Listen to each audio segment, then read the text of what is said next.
And here we are. I am with the amazing and always ready to dive in, Kelly Cronin. So thank you for joining me in this conversation around financial well-being, which often is something that we don't talk about. I You and think I that we first, don't talk about it nearly enough.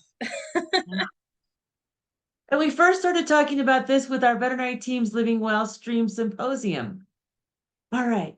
So, what advice can you give veterinary professionals, that Cliff Notes version of financial well-being? I think the biggest advice that I have for you is, when those clients bring in the dog and they ask you to get out your crystal ball and they tell you that they've got $0 to do any diagnostics and they want you to tell exactly what's going on with that pet. Well, I want you guys to think about that in terms of your finances. If you walk in and you don't know where all your spending happens and all of the things are going wrong, you have no idea how to get from here to there. So biggest advice I can give you is, a little take from Shakespeare, but know thyself. And the good news is that when we're talking about diagnosing a pet, like we're talking about some fair amount of money that we've spent on lab work, right? You know how much it costs to know what your actual finances are? Now, there's budgeting software out there that you can pay for. There's budgeting software that's like, 10, 15, $20 a month, whatever that is. But there's also free stuff. And what I'll tell you is that more often than not, the free stuff really works well because it's connected to your bank account or it's a spreadsheet or it's a piece of paper.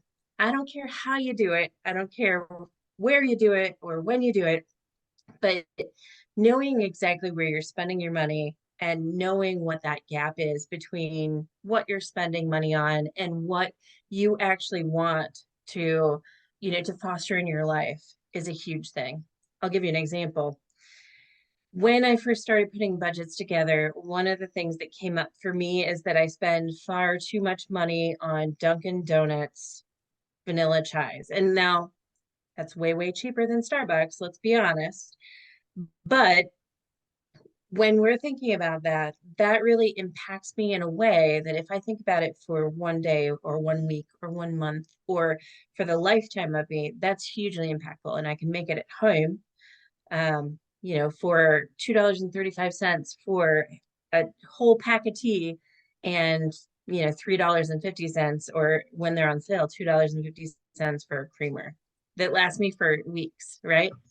So I don't ever want you guys to think about how not to spend money on things that make you happy.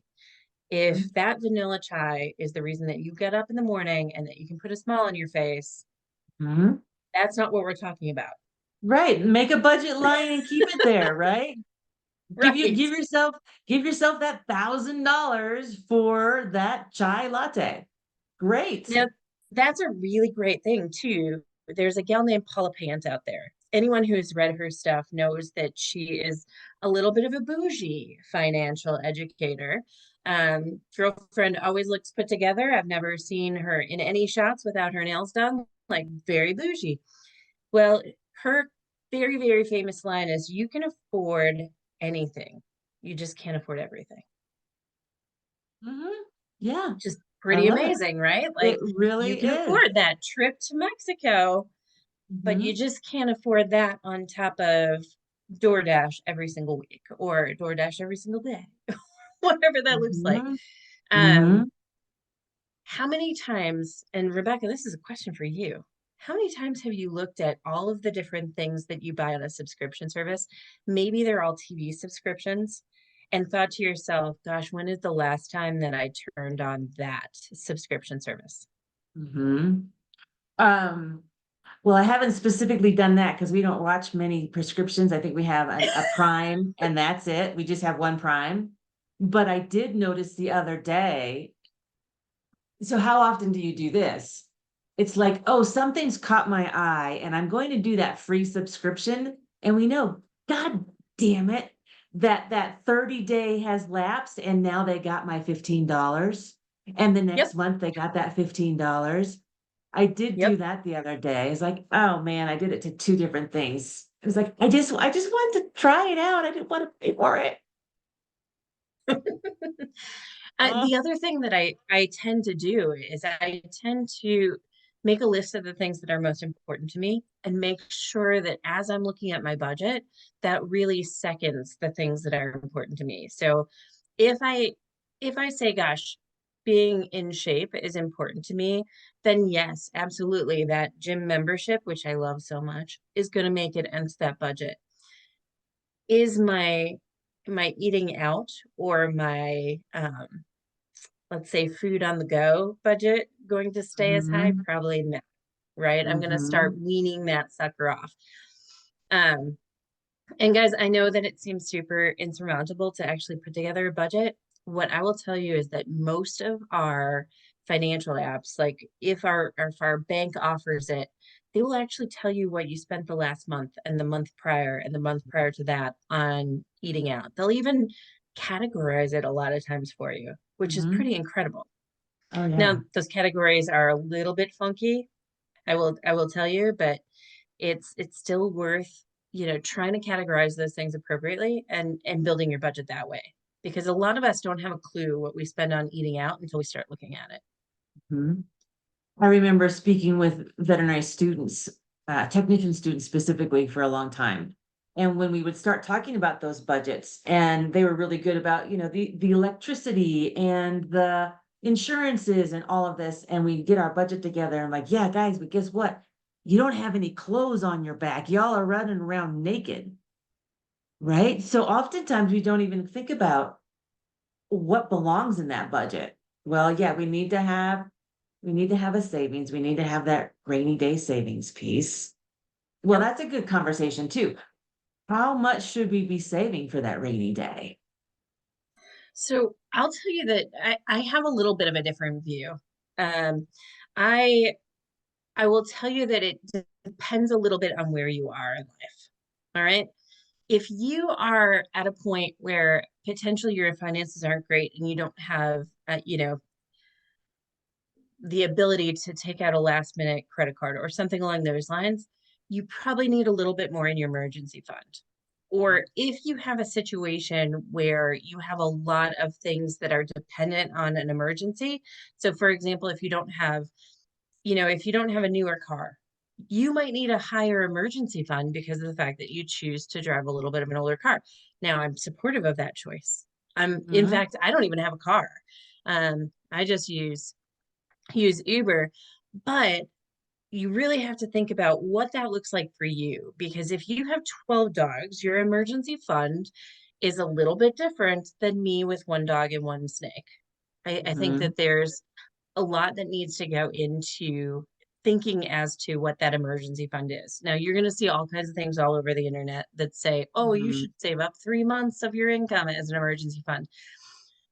I Mhm. am also a bigger fan of making sure that all of my money is working for me. So, do I want money that's just sitting in a savings account, even a high yield one, that is potentially not doing something for me? No, I generally have my emergency fund connected to an investment account. I can usually get that over the course of a day if I need it, and I can pull Mhm. it out without any kind of penalties.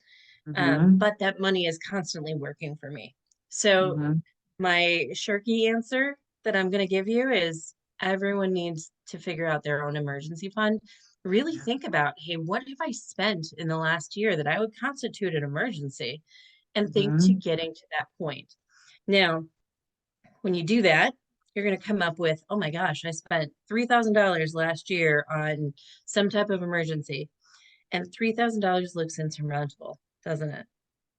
But if you start automating where your money Mhm. goes, so potentially going to your HR or going to your bank account and having every time money comes into you, a little bit of money shunted over to that emergency fund, you will grow it very, very quickly. Mhm. And anyone who is a little bit shy on what investing looks like, there are something called an EAP. Rebecca, I know you are a huge, huge fan of using EAPs. Me too. Mm-hmm. EAP is something that vast majority of our employers actually offer. It's called an employee assistance program. It means that you, for free, get a financial advisor that's usually attached to these EAPs. And now the Mm-hmm. nice thing about that is they're not selling you anything. They don't have any products to sell you. They just are what's called a fiduciary, where they actually support you in terms of what financial education you might need. I'm so happy that you mentioned that and that you said more veterinary hospitals are delivering these benefits to their employees. So that's great. So, yes, for those of you that do have an employee assistance program, ask your practice manager about it. And in that, you get free services that most people aren't even tapping into. And as Kelly just said, one of them is usually financial mentoring and financial advisory. That is huge. Well, and that's another place too. You know, there's actually counseling attached to a lot of them. So if you're Mhm. thinking to yourself, hey, I don't have the ability to like really spend on my wellness, here's a couple of free counseling sessions that actually come with that EAP as well. There's lots of resources that I bet people just don't understand exist. They don't. They don't. And we don't talk about them enough during our team meetings because we've got other things that seem to come up to the We top that they're we have to more talk about fires. tabbing that tape. Let's be honest. Yeah. What is important and keeping our teams healthy together is important. So Yes. there's one other Yeah. thing I want to talk about because I know you're really good at this, and then we're going to talk about your vet tech financial piece, okay? But gamifying, tell me about how you love to gamify. This is something that is so near and dear to my heart. And I think that I've always had just a little piece of this, right? Like I've always seeked out different opportunities to say, hey, what's the most important thing to me in my life?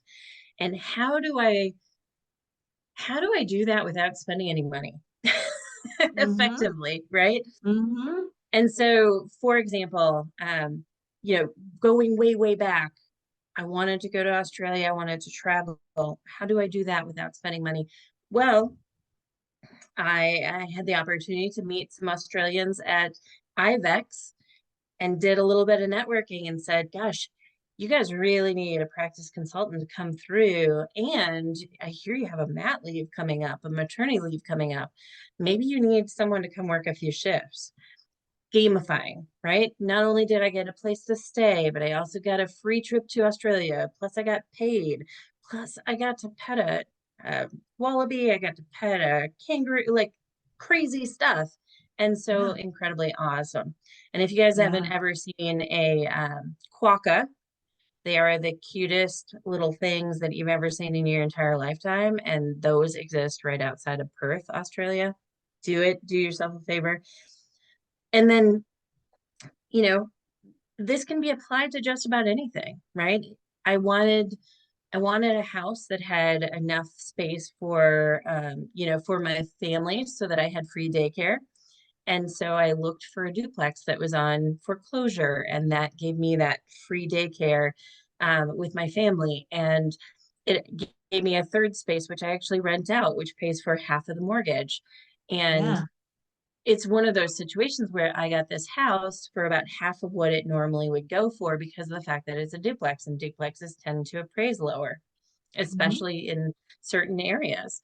So gamifying, right? I'm always thinking about, hey, how can I create a situation where I'm using my buying power to not only give me something that I need, but also give me a financial step up. Same things with traveling. Like I absolutely love to travel. You know this about me, Rebecca. And so one of the things that I think about is, hey, there are places that I love so incredibly much, right?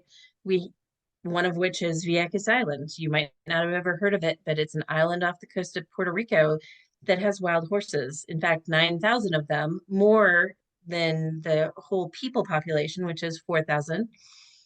And so I love this island so incredibly much. How can I afford to continually come back? And how can I afford to like make that a huge priority in my life? Going to this Mhm. beautiful, pristine island where there's nobody and there's 121 beaches to choose from and the brightest bio bay in the world. Well, if I figured out how to gamify buying a vacation rental, I have a reason to go back. It is a tax write-off every time I do it. And beyond that, I have a free place to stay when I'm there. And Mhm. it's home, right? So I have Yeah. lots of opportunity there. And I did that by actually reaching out to the owner and asking him if he was open to something called seller financing, which is where he carries the note and I pay him directly. And that means that I get to effectively branch out my buying power in order to buy an additional place. Wow, amazing. Absolutely It's just amazing. fun. It's Yeah, fun to yeah. think about, hey, how can I make my life really, really useful to me in a way that Hmm. financially benefits me? So Yeah. a lot of us talk about having second and third jobs, and sometimes we hate our second and third jobs just as much. And I don't mean to say hate, but just it's a lot, right? So what if your second or third job was really something that supported your lifestyle?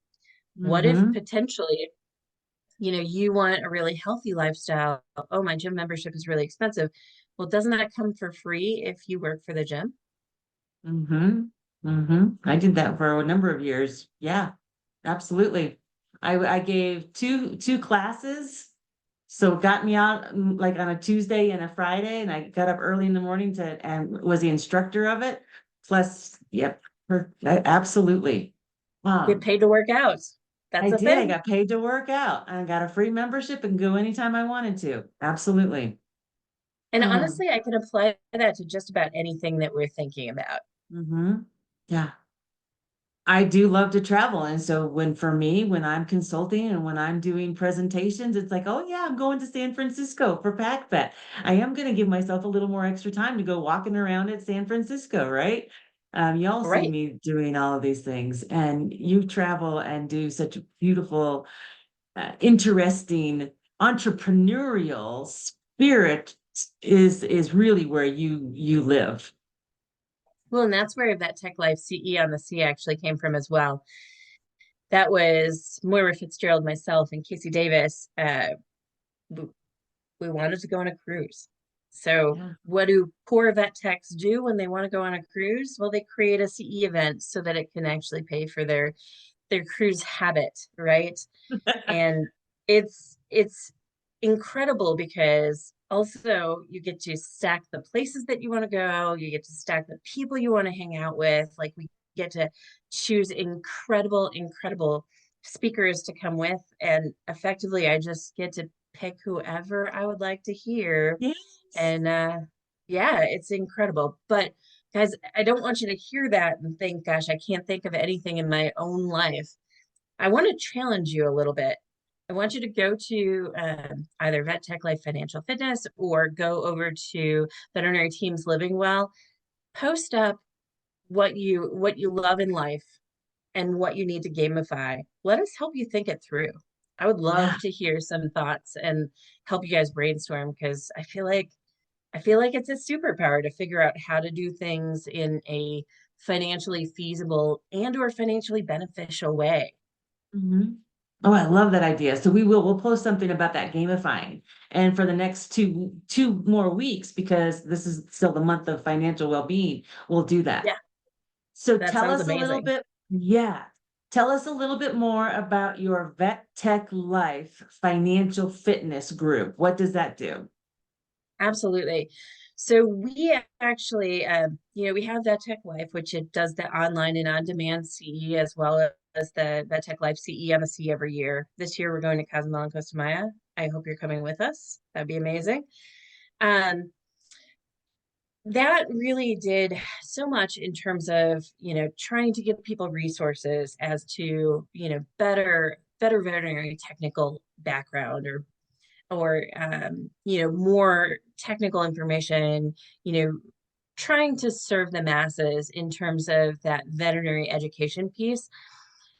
What we found is that we didn't really have a good there wasn't a really good resource out there for veterinary technicians and their finances. And that really came to light talking with, with the folks who do or the veterinary financial, um, Mm, the, oh gosh, I'm blanking on the name. But anyways, when we were mhm, thinking about that, part of that conversation was, well, we don't really have the bandwidth to do anything for technicians. What can we do for technicians? And that came with a little bit of a challenge. How could I put together something that would actually serve veterinary technicians? Because we know that we need that just as badly as vets, right? Like we mhm, are stretching the dollars so incredibly far as veterinary team members. How do we support that? And part of that is the fact that I don't think that we have a lot of education in our tech schools or in our undergraduate or mhm, even in our high schools to actually mhm, support the knowledge that we have going into that. And so, we get taught the Pythagorean theorem, but do we get taught, how to balance a checkbook? Not usually, right? Not usually. mhm, And I think that when we're thinking about this, we are we are actually possessing a superpower. So veterinary technicians, because of the fact that we're not making $1 million, we're really, really good at stretching the dollars farther, right? We're good at living on a certain amount. And that is a huge superpower because if you can live on less and do it well, if you can have a good life on a little bit less spend, that's more impactful even than making more. Because when we mhm, think about how much money we actually need to get to financial independence or how much we need in order to get to the point of retiring, that is really based on how much do we spend in a year. And if we spend less in a year, we need less to retire or to hit financial independence. mhm, And I'm just going to stop for 1.5 seconds and talk about financial independence. That really refers to having enough money in investments that we can pull a certain amount off, 4% off of that without ever depleting that amount of money. So it really means having enough in our verified, um, broadened portfolio. elections Mhm, portfolio in order to mhm, safely be able to draw from that forever mhm, without a job, without any other sources of income, without relying on Social Security, really thinking about, hey, how do I create a system where I have enough to actually be able to step away if I needed to, or be able to step away if something happened to me, right? mhm, So that's financial independence. And that's something that I'd love to see everyone get to. Everyone who's out there who is thinking to themselves, gosh, I'm living paycheck to paycheck, there's absolutely no chance. I really challenge you guys to think about this. I really challenge you to do a budget. I really challenge you to think in terms of gamifying. And I really challenge you to start thinking about what that looks like because the vast majority of of what I constitute my wealth came while I was still as a technician making mhm, $10 to $20 an hour. Um, mhm, it's really only been the last few years when I've, kind of elevated into the ladder. And what I'll tell you is that my spend pattern is not much different than back was when I was working as a technician. The mhm. biggest thing that has changed there is the fact that I've started doing the vacation rentals. And so that's a separate financial piece to what we're Yeah, doing. yeah. All of those side gigs with All the intention. Yeah, side gigs. Gotta yeah. love them. Yeah, you gotta love them. You gotta love them. Well, Kelly, it's been fantastic. We're going to pull this off, take this recording and put it onto Teams Living Well. Love We'll it. pop down in the comments the Vet Tech Life Financial Fitness. And we're going to start a couple threads about the idea of gamifying. What do you want to gamify? What do you want to create? What do you want to do with your career and with your finances? If you Sweet. guys have hacked something that you're like, wow, I do this and it helps me, support me in this way, but it also is a way of making money, like we'd love to hear it. Oh yeah. Well, and if anybody's been watching what's going on in my life, my husband had to retire early. That was a big deal for us. And Mhm. he's, burning through our HSA for our health savings account. But what he's got going for us is we did dump a lot of money into different portfolios. And so because of interest rates, we're living off of what I'm making, but also his disability because he's getting a monthly paycheck for disability and what he's creating off of that interest. So it's all working for us. It's And all that's working for because us. you planned long term. That is Mhm. 100% because you've been smart about planning long term. Guys, I know that it feels insurmountable, but come join us over at VetTechLife Financial Fitness and, really dig into what you can do differently. There's tons of resources that we post up. So we'd love to make sure that everyone can retire and everyone can do it well. Good. The big deal. And it's a worthy conversation. Thank you again, Kelly. Absolutely. I'm gonna push the stop button, but don't go anywhere. Okay.